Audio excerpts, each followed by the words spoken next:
Welcome to BPSC mega. आज है 13 मई 2021 और 13 मई 2021 से बिहार करंट अफेयर्स और साथ ही राष्ट्रीय और अंतर्राष्ट्रीय घटनाओं से जितने भी करंट अफेयर्स बनेंगे वो सभी मैं आपको यहाँ पर इस वीडियो में बताऊंगा। ये वीडियो आपके लिए बीपीएससी सहित Bihar SSC, Bihar SI, ESI, CDPO, Bihar police और वो अन्य सभी परीक्षाएं जो खास करके बिहार में होती है, बिहार के सभी कंपिटेटिव परीक्षा के दृष्टिकोण से काफी ज्यादा महत्वपूर्ण है। अगर आप यहाँ पर पहली बार विजिट किया है तो आपको बता दूं कि यहाँ पर जितने वीडियो चैनल पर अपलोड होते हैं, यानी कि जनवरी से लेकर अब तक करंट अफेयर्स के जितने वीडियो अपलोड हुए हैं सभी को मैंने प्ले लिस्ट में अरेंज किया। आप जाके वहाँ पे तमाम वीडियो को देख सकते हैं। और यहाँ अगर पीडीएफ की अगर बात किया जाए तो जनवरी, फरवरी, मार्च और अप्रैल ये चारों माह के करंट अफेयर्स का पीडीएफ का केवल एक लिंक आपको इस वीडियो के डिस्क्रिप्शन में है।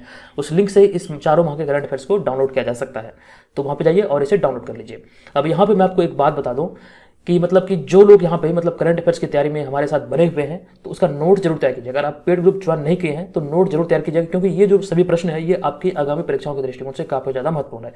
अगर यहाँ पे आप रेगुलर वीडियो को देखते हैं, रेगुलर यहाँ पे पढ़ते हैं, तो आपको दोबारा कहीं से भी करंट अफेयर्स तैयार करने की आवश्यकता नहीं है। ये मेरा आपसे वादा है, ठीक है, ये बात को ध्यान रखिएगा। अब यहाँ पर पिछले वीडियो में मैंने आपसे प्रश्न पूछा था कि हाल ही में बिहार के किस मंदिर में 400 बेड का कोविड अस्पताल शुरू किया गया है, तो इस प्रश्न का सही उत्तर होगा महावीर मंदिर पटना। महावीर मंदिर पटना में भी 40 बेड का कोविड अस्पताल शुरू किया गया है। ऑप्शन नंबर बी यहाँ पे इस प्रश्न का राइट आंसर होगा। सभी लोगों ने इस प्रश्न का सही उत्तर किया है। इसके बारे में तमाम इंफॉर्मेशन मैंने आपको पिछले वीडियो में ऑलरेडी दे दिया है। चलिए आगे बढ़ते हैं। यहाँ पर देखते हैं मई माह से संबंधित कुछ प्रमुख दिवस व तिथियां हैं, उन्हें देख लेते हैं, जो कि एग्जाम के पॉइंट ऑफ व्यू से काफी ज्यादा महत्वपूर्ण है। यहाँ से आपके प्रश्न बन सकते हैं। तो चीजों को जब आप बार बार देखते हैं तो वो आपको लंबे समय तक के लिए याद रहता है। तो सभी लोग मेरे साथ दोहराएंगे।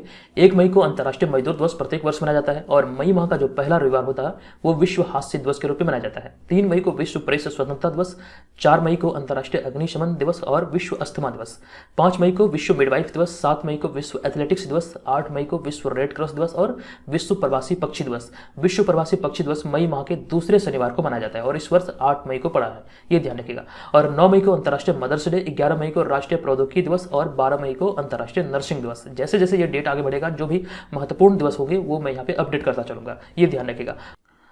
चलिए चलते हैं पहले प्रश्न पे। एक एक करके मैं आपको सभी प्रश्न बताऊंगा और इनसे रिलेटेड जो भी महत्वपूर्ण फैक्ट होगा उन्हें भी डिस्कस करूंगा।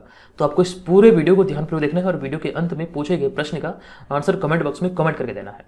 चलिए पहला प्रश्न कि हाल ही में अब तक के आंकड़ों के मुताबिक बिहार में कोरोना संक्रमण से कितने नर्सों की मौत हो चुकी है, तो इस प्रश्न का सही उत्तर होगा ऑप्शन नंबर बी, यानी कि 40 नर्सों की मौत हो चुकी है। इसके बारे में आपको बता दूं कि बिहार चिकित्सा एवं जन स्वास्थ्य कर्मचारी संघ के महामंत्री विश्वनाथ सिंह के अनुसार बिहार में 40 नर्सों की अब तक विभिन्न जिलों में कोरोना संक्रमण से मौत हो चुकी है। बिहार के कि विभिन्न जिलों में 40 नर्सों की कोरोना संक्रमण से मौत हो चुकी है अब तक, ये आंकड़ा आप याद रखेगा। और आगे है कि वर्तमान में बिहार में करीब 30,000 नर्सें कोरोना काल में संक्रमित मरीजों की सेवा में जुटी हुई है और अस्पतालों में नर्सों से 3 शिफ्ट में ड्यूटी ली जा रही है, ये ध्यान रखेगा। इसका जो सही आंसर होगा ये हो जाएगा ऑप्शन नंबर बी, 40 नर्सों की मौत अब तक हो चुकी है, यानी कि 13 मई तक, ठीक है, ये ध्यान रखेगा। अब यहाँ पे मैं आपको एक बात बता दूं, यहाँ पर ये जरूरी चीज है, जो भी हमारे रेगुलर व्यूअर हैं, जो खास करके यहाँ पर मैं बात करूंगा पेड ग्रुप के बारे में, ये काफी जरूरी सूचना है। यहाँ पर कुछ मुझे कंप्लेन आया है आप लोगों की तरफ से ही, कि कुछ ऐसे लोग हैं जो कि आपको फेसबुक पे मिल जाएगा, इंस्टाग्राम पे मिल जाएगा और भी व्हाट्सअप वगैरह पे कहीं कहीं आपको मिल जाएगा, ठीक है, पर्सनली आपको मैसेज या कॉल भेजाता होगा। यहाँ पर बात यह है कि बहुत सारे लोग ऐसे हैं, मुझे तभी तक 2 ही कंप्लेन आया है। अब इस कंप्लेन में क्या है, इसके तहत क्या है, इसकी जानकारी मैं आपको दे दूं कि हमने जो ये पेड ग्रुप चला रखा है ये 399 रुपये में इसका सारा मटेरियल आपको दिया जाता है। हालांकि ये 399 में कहीं भी आपको अवेलेबल नहीं होगा, इसका कीमत और भी अधिक होना चाहिए था, लेकिन मैंने कोरोना संक्रमण के कारण ही इसे फी को कम करके रखा है, क्योंकि आपको यहाँ पे बहुत से मटेरियल आपको मिलते हैं। अब कुछ लोगों ने क्या धंधा खोल के रखा है, हमारे पेड ग्रुप को ज्वाइन किए हैं और जो भी पीडीएफ यहाँ पे आपको उन लोगों को मिले हैं तो उन लोग क्या किए हैं, वो पर्सनली दूसरे को सेल करते हैं, चाहे वो फेसबुक हो, व्हाट्सएप हो, इंस्टाग्राम हो, ये बिजनेस खोल के रखा है। हालांकि उसके बारे में सटीक जानकारी मुझे नहीं है ये लोग हैं कौन, लेकिन कंप्लेन मुझे आया है, स्क्रीनशॉट वगैरह मेरे पास हर कुछ है। तो आप लोगों को मैं बता दूं कि आप लोग इस चीज से यहाँ पे बचिएगा। अब यहाँ पर इसका पहचान कैसे हो, ये जो आपको ये व्हाट्सअप नंबर दिख रहा है, अगर आपको इसी व्हाट्सअप नंबर से इन्फॉर्मेशन जाए या फिर कोई कॉल या मैसेज जाए, जो भी यहाँ पे पीडीएफ वगैरह सभी चीज यहाँ पर आप देख सकते हैं, इसी व्हाट्सअप नंबर से संचालित होता है। एक और नंबर है जिसमें कि 72 है शुरू में, जिसमें कि पेमेंट किया जाता है, वो ध्यान रखेगा, ठीक है। ये 2 नंबर है जिसके माध्यम से इसका संचालन किया जाता है पेड ग्रुप का। अब यहाँ पे ये लोग डिमांड क्या करते हैं आप लोगों से कि ये जो पीडीएफ है ये आपको 1500 रुपये में अवेलेबल होगा, ठीक है। हम आपसे लेते हैं 399 रुपया और वो लोग क्या करते हैं 1500 में ये पीडीएफ को सेल करते हैं। हालांकि ये फ्रीडम काफ़ी ज़्यादा अच्छा है, तो इसलिए वो लोग सोचते हैं कि मतलब इससे कुछ कमा लिया जाए। ठीक है, तो ऐसा अगर आप लोगों के साथ हो तो इनसे बचिएगा। ये देखिए हमारे द्वारा नहीं किया जा रहा है, ये कोई हमारा पेड मेंबर में ही मतलब कोई मेंबर है जिसके कारण मतलब कि ये चीज़ें सामने आई है जो कि मतलब देखी जा रही है। तो आप लोग इसे ध्यान रखेगा, इस चीज़ से आपको बचना है। ठीक है, फ्रॉड का शिकार नहीं होना है। जो भी मतलब आपको कोई जानकारी चाहिए तो पर्सनली मुझे इस व्हाट्सअप नंबर पे आप हमें मैसेज करेंगे, आपको इसी व्हाट्सअप नंबर से जो भी इन्फॉर्मेशन होगी आप वहाँ पे देख सकते हैं। ठीक है, इस चीज़ का आप ख्याल रखिएगा। आपको कहीं भी ये 399 से फी ऊपर नहीं लिया गया है, ये 1500 जो रुपया लिया जा रहा है यहाँ पर, अगर मुझे इसके बारे में सटीक इन्फॉर्मेशन मिलती है तो मैं उसके खिलाफ लीगल एक्शन भी ले सकता हूँ। आप सभी को पता है कि कॉपीराइट इशू जो होता है वो बहुत ही ज़्यादा खतरनाक होता है, आपको जेल भी हो सकता है। तो आप लोगों को एक चेतावनी है कि आप लोग इस तरह का काम नहीं करें। ठीक है, ये ध्यान रखिएगा। चलिए, दूसरा नंबर प्रश्न है, हाल ही में बिहार के किस अस्पताल में कोविड-19 या कोरोना के मरीजों के स्वजनों की एंट्री बंद कर दी गई है? बिहार में किस अस्पताल में? तो इस प्रश्न का राइट आंसर होगा IGIMS Patna. Option number B यहाँ पे इस प्रश्न का सही उत्तर हो जाएगा। हाल ही में Indira Gandhi institute of medical science यानी कि IGIMS पटना के कोविड वार्ड में मरीजों की स्वजनों की एंट्री बंद कर दी गई है, ये ध्यान रखिएगा। और यह फैसला कोरोना के बढ़ते संक्रमण के मामले को देखते हुए लिया गया है, ताकि मरीजों के स्वजन अस्पताल में किसी मरीज के संपर्क में आकर कोरोना संक्रमण की चपेट में ना जाए। तो इसी वजह से ये अभी हाल ही में बिहार सरकार के द्वारा फैसला लिया गया। तो ऑप्शन नंबर बी यहाँ पे इस प्रश्न का राइट आंसर होगा IGIMS पटना। ठीक है, इसका फुल फॉर्म होता है Indira Gandhi institute of medical science. चलिए, अब बात आई है बिहार की। तो बिहार से संबंधित चीजों को पुनः देख लेते हैं, ये काफी ज्यादा महत्वपूर्ण है, यहाँ से प्रश्न आपके बन सकते हैं। तो बिहार की चौहद्दी जो है ये उत्तर में नेपाल, दक्षिण में झारखंड, पूर्व में पश्चिम बंगाल तथा पश्चिम में उत्तर प्रदेश है। बिहार की सीमा 3 राज्यों से लगती है। ठीक है, ये ध्यान रखिएगा। और उसकी अंतर्राष्ट्रीय सीमा जो बनती है वो नेपाल के साथ बनती है, ये भी आपको ध्यान रखना है। आप सभी जानते हैं कि बिहार का राजधानी है पटना। राज्यपाल अभी वर्तमान में फागू चौहान, मुख्यमंत्री नीतीश कुमार, राजकीय पक्षी गोरैया। अभी हाल ही में 20 मार्च को विश्व गोरैया दिवस मनाया गया, जिसका थीम था आई लव स्पैरो। राजकीय पशु है बैल, राजकीय वृक्ष पीपल, राजकीय फूल गेंदा। और बिहार में जनसंख्या घनत्व है 1106 व्यक्ति प्रति वर्ग किलोमीटर। क्षेत्रफल की अगर बात किया जाए तो 94,163 बिहार का क्षेत्रफल है। और राजभाषा में प्रथम राजभाषा हिंदी तथा द्वितीय राजभाषा उर्दू। लंबाई बिहार की है 345 किलोमीटर और चौड़ाई 483 किलोमीटर। बिहार में विधान परिषद की 75 सीटें, विधानसभा की 243 सीटें, राज्यसभा की 16 सीटें तथा लोकसभा की 40 सीटें। यहाँ के प्रमुख लोक नृत्य जाट जाटिन, कजारी, पनवारिया और विदेशिया है, इन्हें ध्यान रखिएगा। और जो आप इस इमेज में देख रहे हैं ये बिहार का राजकीय चिन्ह है, 2 स्वास्तिक के बीच में बोधि वृक्ष, ये ध्यान रखिएगा। अब यहाँ पे बढ़ते हैं तीसरे नंबर प्रश्न पे। तीसरा प्रश्न, हाल ही में गाजीपुर उत्तर प्रदेश के अलावा बिहार के किस जिले में गंगा नदी से भारी संख्या में शव बरामद किए गए हैं? देखिए, इस प्रश्न का सही उत्तर होगा ऑप्शन नंबर डी यानी कि बक्सर। ये अभी हाल ही में काफी ज्यादा ट्रेंडिंग में है। इसके बारे में आपको बता दूं कि हाल ही में गाजीपुर जो कि उत्तर प्रदेश में है, तो हाल ही में गाजीपुर उत्तर प्रदेश के अलावा बिहार के बक्सर जिले में गंगा नदी से भारी संख्या में शव बरामद किए गए हैं, ये आप ध्यान रखिएगा। और मीडिया रिपोर्ट्स के अनुसार अब तक 96 सड़े और फूल चुके शव गंगा से बरामद किए गए हैं, जिनमें कि बिहार के बक्सर जिले में 73 शव बरामद किए जा चुके हैं। अनुमान है कि इन मृतकों में से अधिकतर लोग कोरोना संक्रमित थे तथा ये उत्तर प्रदेश के थे। हालांकि इसकी कोई भी मतलब पुष्टि नहीं हो पाई है, तो ये ध्यान रखिएगा। ये भी काफी ज्यादा ट्रेंडिंग में है। तो ये बिहार के बक्सर जिले में मतलब यहाँ पे 73 शव बरामद किए गए हैं आज, तो ये आपको ध्यान रखना है। और यहाँ पर मैं आपको बता दूं कि एक प्रश्न है, कई बार एग्जाम में पूछा गया है, बिहार में गंगा नदी कहाँ से मतलब प्रवेश करती है? बिहार में जो मतलब बिहार की सीमा में जो गंगा नदी प्रवेश करती है, ये कहाँ पर करती है? तो बक्सर में एक स्थान है चौसा, वहीं पर गंगा नदी बिहार में प्रवेश करती है, ये ध्यान रखिएगा।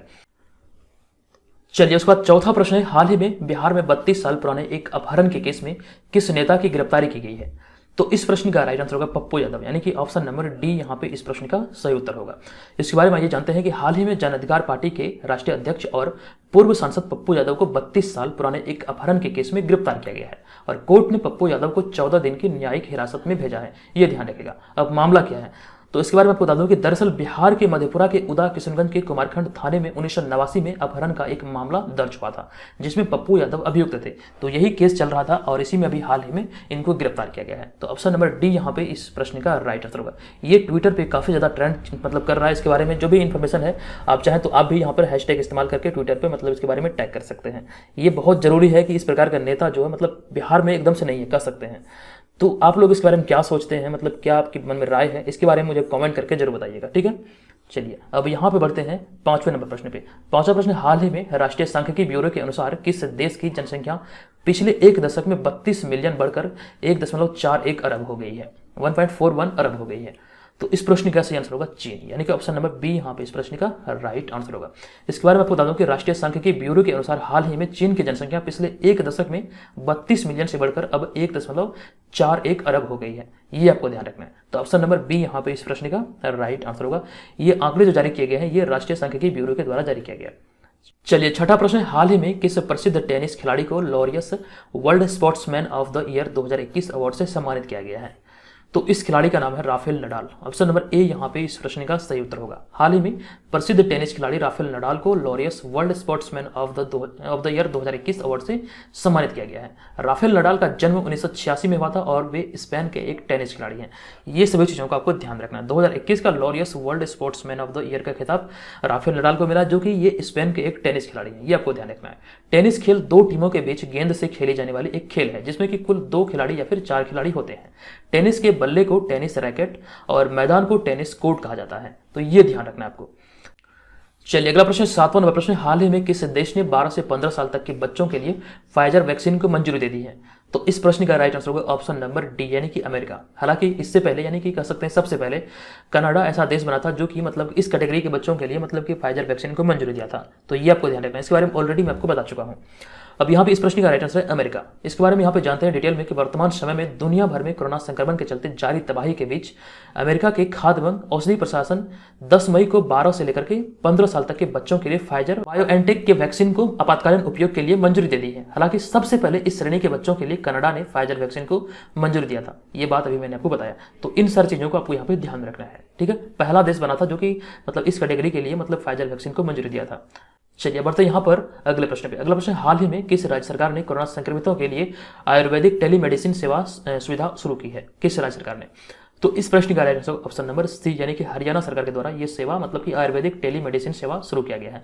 ये आखिर है क्या? इसके बारे में आइए डिटेल में जानते हैं कि हाल ही में हरियाणा सरकार ने कोरोना संक्रमितों के लिए फोन पर आयुर्वेदिक दवा की जानकारी लेने के लिए आयुर्वेदिक टेलीमेडिसिन सेवा यानी कि सुविधा शुरू की है। और इसके लिए राज्य के स्वास्थ्य मंत्री अनिल विज ने नंबर 1075, ये मतलब कि इसका नंबर है, ये जारी किया है, जिसके माध्यम से कोई भी व्यक्ति आयुर्वेदिक चिकित्सकों से फोन करके मतलब फोन पर सलाह ले सकता है। तो इस मतलब की सुविधा का नाम है आयुर्वेदिक टेलीमेडिसिन सुविधा। तो ये अभी हाल ही में हरियाणा के द्वारा लॉन्च किया गया है। तो ऑप्शन नंबर सी यहाँ पे इस प्रश्न का सही उत्तर हो जाएगा। चलिए अगला प्रश्न, हाल ही में किस महान व्यक्ति के निजी सचिव रहे वी कल्याणम का हाल ही में निधन हो गया है? तो इस प्रश्न का सही आंसर होगा ये वी कल्याणम, जो अभी जिनका हाल ही में निधन हुआ है, ये महात्मा गांधी के सचिव थे, निजी सचिव। तो ऑप्शन नंबर ए यहाँ पे इस प्रश्न का सही उत्तर होगा। इसके बारे में जानते हैं कि हाल ही में महात्मा गांधी के पूर्व निजी सचिव जो कि जिनका नाम है वी कल्याणम का चेन्नई में निधन हो गया। ये ध्यान रखिएगा। आप जो इस इमेज में देख रहे हैं यही है वी कल्याणम, इनका भी हाल ही में चेन्नई में निधन हुआ। ये वे 99 वर्ष के थे, ये ध्यान रखिएगा। वर्ष 1943 से लेकर 1948 तक महात्मा गांधी के निजी सचिव रहे थे और उनका जन्म 15 अगस्त 1922 को शिमला में हुआ था तथा उनकी मृत्यु 4 मई 2021 को चेन्नई में हुई है। तो इतनी सारी चीजों को आपको यहाँ पे ध्यान रखना है। ये 1943 से लेकर 48 तक महात्मा गांधी के निजी सचिव रहे थे। ये काफी ज्यादा महत्वपूर्ण प्रश्न है। ये प्रश्न को आप नोट डाउन जरूर कीजिएगा। हालांकि यहाँ पे जितने भी प्रश्न आते हैं सभी को आप मतलब अपने कॉपी में नोट डाउन कीजिए, अन्यथा आप चाहे तो पेड ग्रुप भी हमारा ज्वाइन कर सकते हैं। पेड ग्रुप में आपको नोट करने की कोई आवश्यकता नहीं है। आपको यहाँ पर मैं ऑलरेडी ई बुक मतलब तैयार करके आप लोगों को पेड ग्रुप में सेंड करता हूँ। अगर आपसे ज्वाइन करने के इच्छुक है तो यहाँ पर आप जो स्क्रीन पे ये व्हाट्सअप नंबर देख रहे हैं, इस नंबर पे आप हमें मैसेज कीजिएगा और इसके बारे में जानकारी लेकर आप हमें ज्वाइन कर सकते हैं केवल 399 रुपये में। चलिए अब यहाँ पे आगे बढ़ते हैं और देखेंगे अगला प्रश्न। हाल ही में एम के स्टालिन किस राज्य के नए मुख्यमंत्री के रूप में शपथ ली है? तो इस प्रश्न का राइट आंसर होगा तमिलनाडु, यानी कि ऑप्शन नंबर सी यहाँ पे इस प्रश्न का राइट आंसर होगा। आप जो इस इमेज में देख रहे हैं यही है एम के स्टालिन। तो हाल ही में इनका मतलब एम के स्टालिन का जो पूरा नाम है ये ध्यान रखिएगा, मुथुवेल करुणानिधि स्टालिन, यानी कि एम के स्टालिन ने तमिलनाडु के मुख्यमंत्री के तौर पर शपथ ली है। राज्यपाल बनवारी लाल पुरोहित ने स्टालिन को राजभवन में पद और गोपनीयता की शपथ दिलाई और उनके साथ 33 मंत्रियों ने भी पद और गोपनीयता की शपथ ग्रहण की। तो ये ध्यान रखिएगा। इनका पूरा नाम एग्जाम में पूछा जा सकता है, तो ये ध्यान रखिएगा, मुथुवेल करुणानिधि इनका पूरा नाम है। और ये भी हाल ही में तमिलनाडु के नए मुख्यमंत्री बने हैं। और अभी तमिलनाडु के मतलब कि गवर्नर जो है यानी कि राज्यपाल जो है ये है बनवारी लाल पुरोहित। इन्होंने ही मतलब पद और गोपनीयता की शपथ दिलाई है। तो इतनी सारी चीजें आपको याद रखना है। अगला प्रश्न, हाल ही में किस देश के प्रधानमंत्री ने ग्रुप 7 यानी कि G7 में शामिल होने के फैसले को बदल दिया है? तो इस प्रश्न का राइट आंसर होगा भारत के प्रधानमंत्री Narendra Modi. Option number A यहाँ पे इस प्रश्न का सही उत्तर होगा। इसके बारे में आपको बता दूं कि हाल ही में यूनाइटेड किंगडम ने भारतीय प्रधानमंत्री को जून 2021 में आयोजित होने वाले 47वें G7 शिखर सम्मेलन में हिस्सा लेने के लिए अतिथि के रूप में आमंत्रित किया है। यह आप ध्यान रखिएगा। लेकिन कोविड-19 की ताजा स्थिति को देखते हुए प्रधानमंत्री ने ग्रुप 7 यानी कि G7 में शामिल होने के फैसले को बदल दिया, यानी कि ये दौरा जो था इसे मतलब स्थगित कर दिया गया है। ये ध्यान रखिएगा। G7 देशों की यह बैठक 11 से लेकर के 13 जून के बीच कार्निवल यूनाइटेड किंगडम में आयोजित होने वाली है। ये ध्यान रखिएगा। 11 से लेकर के 13 जून तक मतलब ये आयोजित होगा। ये 47वां G7 का सम्मेलन है। ये आपको ध्यान रखना है। चलिए यहाँ पे बात आई है G7 की, तो G7 से संबंधित चीज़ों को देख लेते हैं। तो G7 ने ग्रुप 7 में Canada, France, Germany, Italy, Japan, United kingdom और संयुक्त राज्य अमेरिका मतलब शामिल है। ये मतलब इसमें समूह में शामिल है और ये दुनिया की 7 सबसे बड़ी उन्नत अर्थव्यवस्थाओं के साथ वैश्विक शुद्ध संपत्ति का 62% से अधिक का प्रतिनिधित्व करते हैं। ये आपको ध्यान रखना है, इनमें 7 जो देश हैं ये Canada, France, Germany, Italy, Japan, United kingdom और संयुक्त राज्य अमेरिका है। हालांकि शुरुआत में जब यह देश मतलब ये ग्रुप का निर्माण हो रहा था तो 6 देशों का ये समूह था, जिसकी पहली बैठक जो हुई थी ये 1975 में हुई थी और इस बैठक में वैश्विक आर्थिक संकट के संभावित मतलब समाधानों पर विचार किया गया था, ये ध्यान रखिएगा। और इसके अगले साल यानी कि इसके एक वर्ष बाद यानी कि 1976 में यानी कि अगले साल ये कनाडा इसमें मतलब शामिल हुआ था और इस प्रकार से G7 बना ये ग्रुप। तो ये ग्रुप को G7 या फिर ग्रुप 7 के भी नाम से जाना जाता है और इसका कोई मतलब औपचारिक संविधान या फिर अस्थायी मुख्यालय नहीं है, ये ध्यान रखिएगा। तो इतने सारी चीज़ों को यहाँ से आपको याद रखना है। अब बढ़ते हैं आज की इस वीडियो के प्रश्न की ओर। आज के इस वीडियो का प्रश्न है कि हाल ही में किस भारतीय अभिनेता को न्यूयॉर्क इंटरनेशनल फिल्म फेस्टिवल में सर्वश्रेष्ठ अभिनेता के अवार्ड से सम्मानित किया गया है? तो इसका आंसर आपको इस वीडियो के कमेंट बॉक्स में कमेंट करके देना है, ठीक है। अगर आपने पिछले वाले वीडियो को ध्यानपूर्वक देखा होगा यानी कल वाले वीडियो को, तो आपको इसका आंसर याद होगा। आपको इसका आंसर कमेंट बॉक्स में कमेंट करके देना है और ये वीडियो आपको कैसा लगा कृपया कमेंट करके जरूर बताइएगा, ठीक है। चलिए मिलेंगे नेक्स्ट वीडियो में, तब तक के लिए धन्यवाद।